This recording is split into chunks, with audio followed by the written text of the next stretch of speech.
¿Qué es el desarrollo full stack?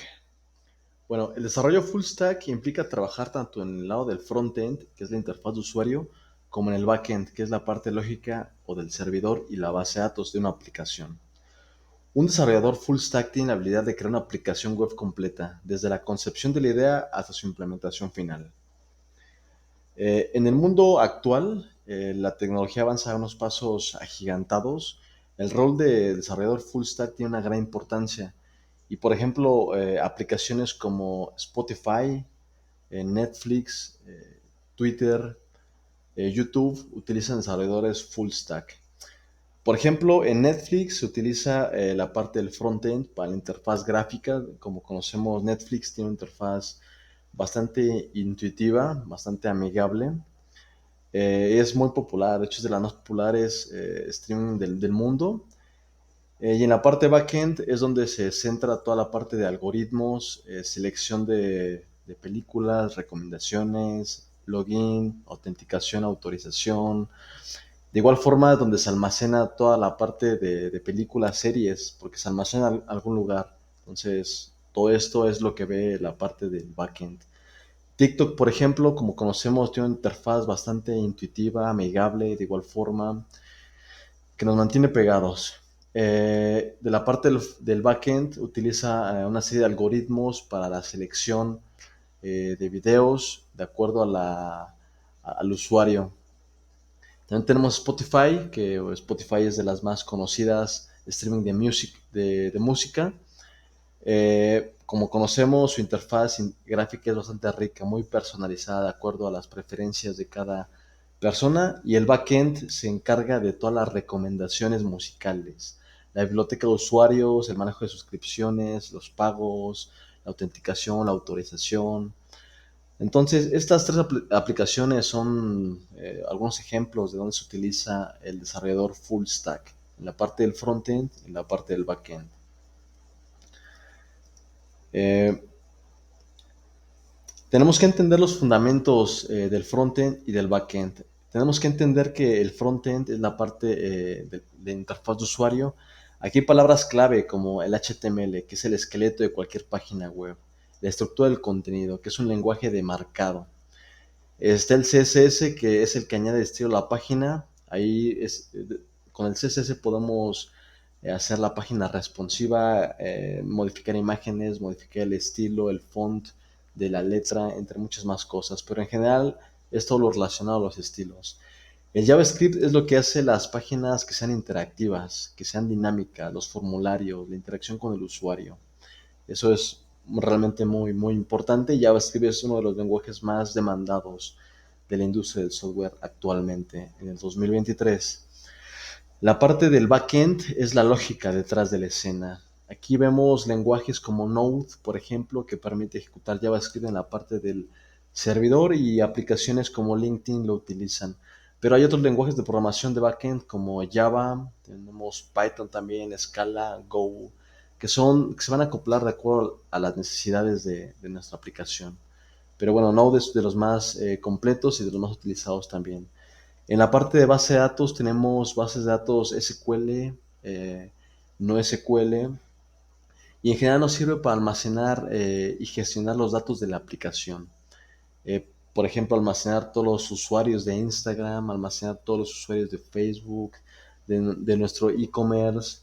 Aquí, dependiendo de la forma en que los queramos almacenar, es el tipo de base de datos. Hay base de datos no SQL, tenemos GraphQL, por ejemplo, tenemos base de datos relacionales, entre más, ¿no?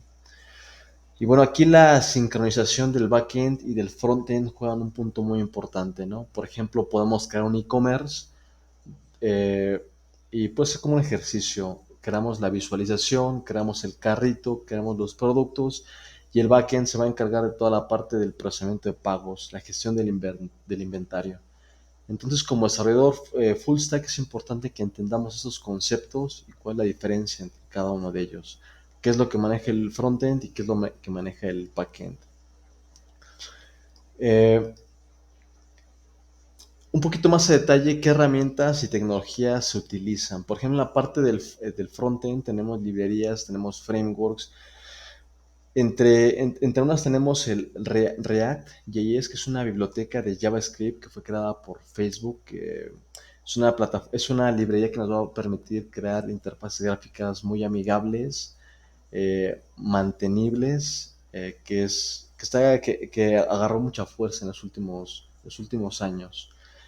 De igual forma tenemos Angular, Vue, que son frameworks, que de igual forma son frameworks para la interfaz gráfica, toda la parte visual. Y bueno, entre unas hay ventajas, desventajas, dependiendo de lo que queramos hacer, si queramos utilizar una librería o un framework. Y bueno, la parte del backend tenemos Node, que Node es un framework que nos va a permitir desarrollar cierta lógica en aplicaciones backend.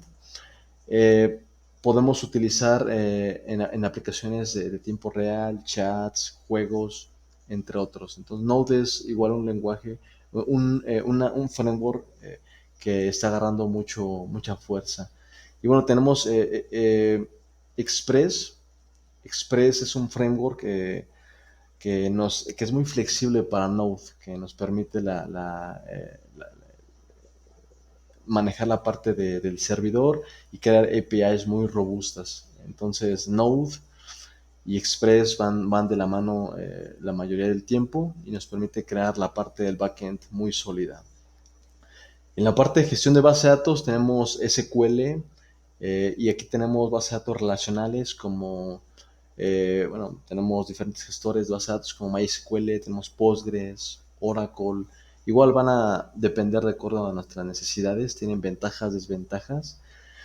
También tenemos bases de datos no relacionales, por ejemplo, como MongoDB, DynamoDB, GraphQL, que igual van a depender de nuestras necesidades, pero son conceptos que tenemos que tener claros si somos desarrolladores o queremos incursionar en el desarrollo full stack.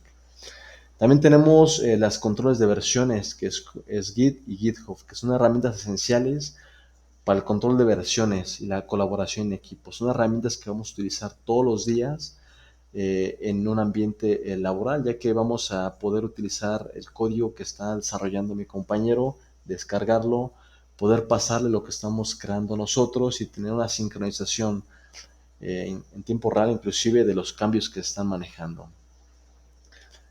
El siguiente punto es las oportunidades laborales y el salario, que es un punto importante. Actualmente la demanda de desarrolladores, en general, desarrolladores full stack y en general de programadores ha ido aumentando.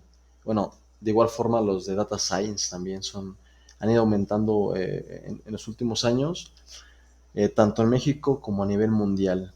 Entonces nos podemos colocar en diferentes posiciones como desarrollador web, desarrollador eh, backend, desarrollador full stack, desarrollador móvil, entre otros. Es muy variado. La parte de salarios igual es variada, pero de acuerdo a datos de LinkedIn, el salario full stack varía entre 20,000 a 40,000 pesos mensuales en México. Esto va a variar de acuerdo al seniority de la persona y esto se puede duplicar o triplicar de acuerdo al expertise de cada uno de los desarrolladores. Y bueno, a nivel global y a nivel mundial en países como Estados Unidos, esto aumenta demasiado. Con el idioma inglés, puede duplicarse o triplicarse. Por ejemplo, el salario es entre 60,000 y 120,000 dólares anuales, que es una cantidad considerable. ¿Qué oportunidades tenemos en el desarrollo full stack? Bueno, entre las oportunidades tenemos trabajo en la oficina, que es un, un enfoque que hemos venido utilizando siempre de lunes a viernes. También tenemos un enfoque remoto de home office, que podemos trabajar desde casa, desde otra oficina, desde la playa, desde cualquier otro lugar. Es importante mencionar que aquí el compromiso es sumamente importante. Que estemos en nuestra casa no significa que nos vamos a desconectar, hay que estar atentos, hay que tener una comunicación transparente con el equipo y de esta forma poder hacerlos entregables. También podemos tener un esquema híbrido. En el esquema híbrido tenemos ciertos días en la oficina y ciertos días de forma remota en nuestra casa. Es igual un esquema muy conveniente. Si queremos también visitar la oficina, Y también tenemos otro enfoque que es como freelance. Podemos trabajar en proyectos personales para otra persona. Y actualmente hay plataformas que contratan a freelancers para trabajar para clientes de Estados Unidos. Estas plataformas son como arc.dev, gond.io, Flexible, entre otros. Esos son los más conocidos que, bueno, aquí es importante que conozcamos el inglés si vamos a trabajar para clientes de Estados Unidos, pero igual puede ser para clientes de Latinoamérica, ¿no? Que son igual de importantes. Y bueno, tenemos, como lo pueden ver, un abanico de posibilidades. ¿Cuál sería la evolución de la carrera en desarrollador full stack? Bueno, esta es una pregunta bastante importante y tenemos, eh, a mi perspectiva, tres aspectos. La primera es un camino técnico. Nos enfocamos puramente en la parte técnica y crecer en este sentido. Empezamos como un desarrollador junior, posteriormente vamos a desarrollador semi-senior, senior, tech lead y arquitecto. Esto va a variar dependiendo de la empresa. Hay empresas que lo manejan como desarrollador o ingeniero de software 1, ingeniero de software 2, ingeniero de software 3, que básicamente hace referencia al seniority.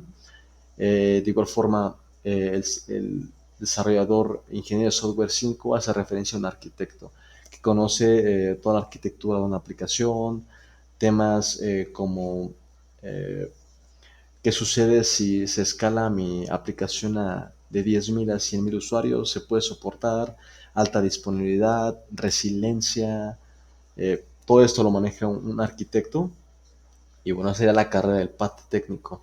De igual forma tenemos un PAT puramente de gestión, que es el manager. Este se encarga de hacer la gestión del grupo de trabajo, de desarrollador, crecimiento, oportunidades, mejoras, motivaciones también. Entonces es una posición puramente técnica. Sin embargo, se tiene que tener un conocimiento técnico sólido cuando se va a optar en la parte de gestión. Y también tenemos la parte de especialización. Podemos especializarnos en diferentes áreas como seguridad, móvil, inteligencia artificial, desarrollo de blockchain, como las criptos, Ethereum, por ejemplo, DevOps, que es el CI/CD para la automatización, desarrollo, desarrollo continuo, y también tenemos la parte de cloud computing, que nos vamos a enfocar en la nube. Tenemos ahí proveedores como AWS, Google Cloud Platform, Microsoft Azure, entre otros. Entonces, como vemos, tenemos una gran posibilidad de crecimiento en la parte técnica, gestión o especialización. Eh, ¿Cuáles serían los primeros pasos en el desarrollo del full stack? Primero es importante conocer los conceptos clave. Tenemos que entender cómo funciona el backend, qué es el frontend, eh, cuál es la parte de usuario, dónde se maneja la lógica, dónde van los datos. Es importante primero conocer las partes claves. Posteriormente tenemos que empezar a aprender las tecnologías que se involucran. En el frontend empezar con el HTML, CSS, Bootstrap, JavaScript, que es sumamente importante, el lenguaje JavaScript. Entonces, es importante conocer las bases, la tecnología. Posteriormente hay que incursionar al backend, conocer de qué forma se maneja el backend, dónde va la lógica, dónde van los datos. Aquí podemos optar por utilizar un lenguaje de backend como, bueno, podemos utilizar JavaScript de igual forma con Node.js, que es una buena opción para empezar en el desarrollo backend, especialmente si ya tenemos conocimiento con JavaScript, pero de igual forma podemos optar por Python, por, eh, por Scala, por Go. eh, Todos los lenguajes nos sirven para manejar la parte del backend y es importante conocerlos, pero especializarnos en uno. De igual forma, hay que conocer las bases de datos, conocer qué tipos de bases de datos hay, cuándo funcionan unas, cuándo funcionan otras, qué es mejor utilizar, dependiendo del requerimiento de nuestra aplicación. Entonces hay que familiarizarnos con conceptos de base de datos y empezar a ahondar en cada una de ellas, base de datos relacionales y no relacionales. El siguiente paso es construir pequeños proyectos, aplicaciones sencillas, proyectos prácticos, nosotros mismos, eh, listas de trabajo, formularios, login, registros, una aplicación pequeña de tareas, por ejemplo, podemos realizarlo y posteriormente ir aumentando, ir escalando su complejidad a pequeños e-commerce, no sé, sitios web un poquito más complejos que requieren interacción de front-end, back-end, ya más avanzada en tiempo real. Inclusive es importante familiarizarnos con los conceptos e ir practicando poco a poco. Posteriormente es importante estar en comunidades de desarrollo web, desarrollo de full stack, programadores. Hay muchísimas comunidades como Stack Overflow, Bytes, Coffee Code, Reddit, que nos van a ayudar con preguntas, respuestas, proyectos. Podemos aprender de otros desarrolladores. Hay grupos de Discord, subreddits, hay infinidad de comunidades en las que podemos ingresar. De igual forma hay blogs educativos que nos van a ayudar a entender noticias, foros, contenido realmente de calidad. Es importante estar inscritos en esto, en newsletter también. Y último y no menos importante, tenemos los recursos educativos, tutoriales, plataformas sumamente importantes como Coursera, Udemy, Coder House, Free Code Camp, que ofrecen cursos bastante buenos. También Spartan Coder Academy, ofrecemos cursos desde principiantes hasta avanzados. Lo importante es conocer, es adentrarnos en cursos, tutoriales, donde nos pueden guiar de forma autodidacta o de la mano de mentores. Entonces esto es muy importante, qué es lo que tenemos que hacer, los puntos para comenzar el desarrollo de software. Como conclusión, hemos sondado en qué es el desarrollo de software, qué puntos son clave en él, el backend, el frontend, qué es lo que se hace en el frontend, qué es la interfaz de usuario, qué es lo que se hace en el backend, qué es la lógica, la persistencia de los datos, qué son los pasos que tenemos qué hacer para empezar el desarrollo de software, a crear proyectos, conocer los fundamentos, empezar a agregarnos en comunidades, Stack Overflow, Reddit, asistir o tener tutoriales que nos enseñen de la mano de forma autodidacta. Esto es irse empapando de todo el desarrollo de software. Eso es todo, muchas gracias y los invito a mantenerse al tanto de nuestros contenidos en las demás redes sociales como YouTube, Instagram, Facebook, Twitter, Reddit y WhatsApp.